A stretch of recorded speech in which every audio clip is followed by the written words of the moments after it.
इस फल को देख रहे हैं आप? अभी अभी अपनी डाल से अलग हुआ है। बड़ा दुख होता है ना जब आप अपने उद्गम से अलग होते हैं, परंतु ये दूरी भी आवश्यक है। अब इस फल को ही ले लीजिए। अपने जीवनदाता वृक्ष से अलग होकर ये ना केवल किसी की भूख शांत करेगा, अपितु इसके भीतर के बीज से एक नए वृक्ष का सृजन भी होगा और कई फल जन्मेंगे। सृजन की प्रतिक्रिया में पीड़ा आवश्यक है। यदि पीड़ा नहीं होगी तो सृजन नहीं होगा। पीड़ा अपने उद्गम से दूर होने, पीड़ा अपनों से दूर होने। इस फल की भांति हम मनुष्यों को भी अपने उद्गम से, अपने सगे संबंधियों से अलग होना पड़ता है और यही अलगाव एक नए सृजन को, एक नई सृष्टि को, एक नए विकास को जन्म देता है। इसलिए ऐसे अलगाव से दुखी मत होइए, उसका स्वागत कीजिए, क्योंकि ये विकास की नींव है। अपराध वो भावना है जिसके कारण संसार में सदा दुख ही व्याप्त रहता है। हम सब अपराधियों से घृणा करते हैं, उन्हें कोसते हैं, परंतु क्या कभी विचार किया है कि कोई भी जन्म से अपराधी नहीं होता? तो ऐसा क्या कारण है कि कोई इतना बुरा बन जाता है कि वो बुराई की सीमाएं ही पार कर जाए? कारण है कामना।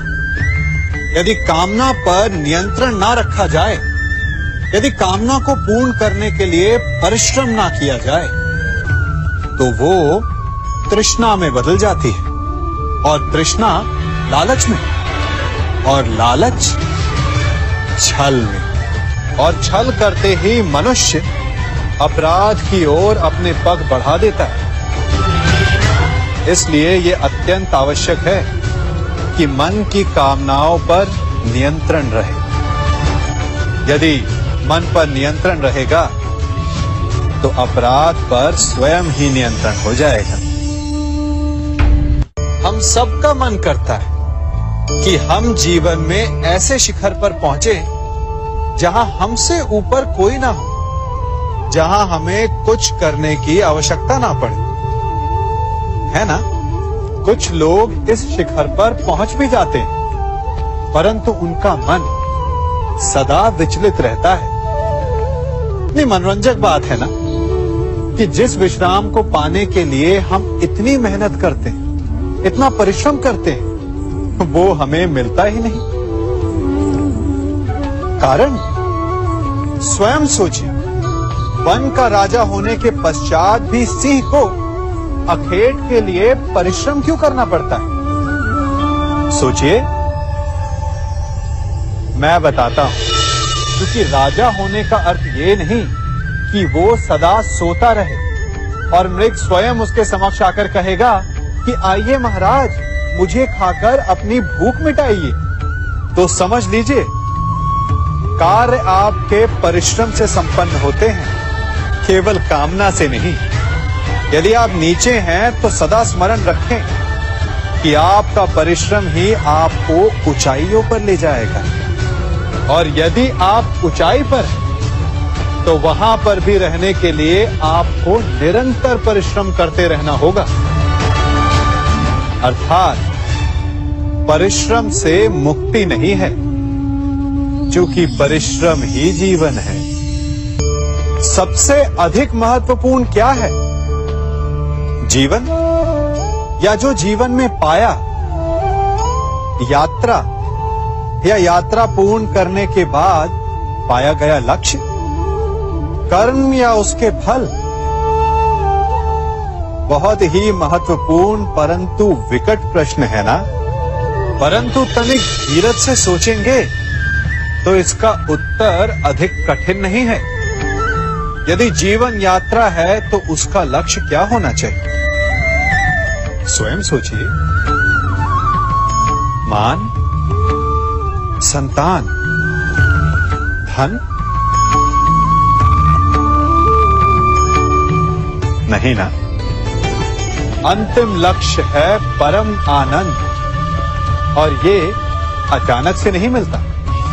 इसे पाने का केवल एक ही उपाय है, और वही आपका कर्म, वही आपकी यात्रा भी, और वही आपका प्रारब्ध भी है।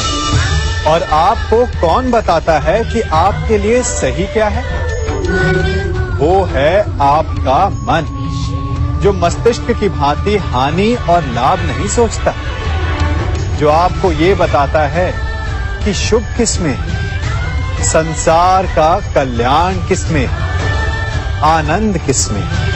यदि आपका मन संयमित है तो वो आपका सबसे महत्वपूर्ण मार्गदर्शक है, जो आपकी यात्रा, आपका लक्ष्य, आपके कर्म और उसके फलों को सबको शुभ बना सकता है।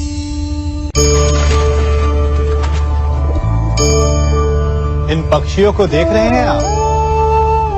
इनका उड़ना वायु में इतना संतुलन मुक्त कर देता है ना?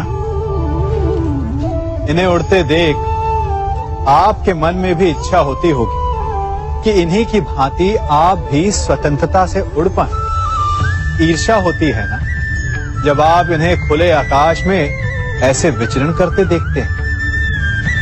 पर कभी सोचा है इस उड़ान को, इस स्वतंत्रता को पाने के लिए कितना परिश्रम, कितना अभ्यास किया होगा इन्होंने?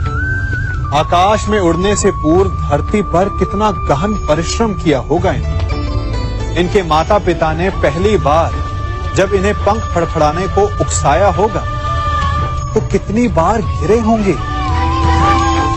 पहली बार वायु में उड़ते समय कितना भय लगा होगा इन्हें। अपनी पहली उड़ान के पश्चात धरती पर उतरते समय गिरकर कितनी चोट खाई होगी। इस उड़ान का, इस स्वतंत्रता का ये मूल है। यदि आप ये दे सकते हैं तो अवश्य आप भी इस स्वतंत्रता को पा सकते हैं। इन पक्षियों की भांति ही अपने चारों ओर जब भी आप किसी सफल मनुष्य को देखें तो उससे ईर्ष्या ना करें, उसके परिश्रम और पीड़ा को समझने का प्रयास करें जो उसने यहां तक पहुंचने में पाई है। प्रेरणा लें, प्रयास करें और स्वयं भी सफल हो जाएं।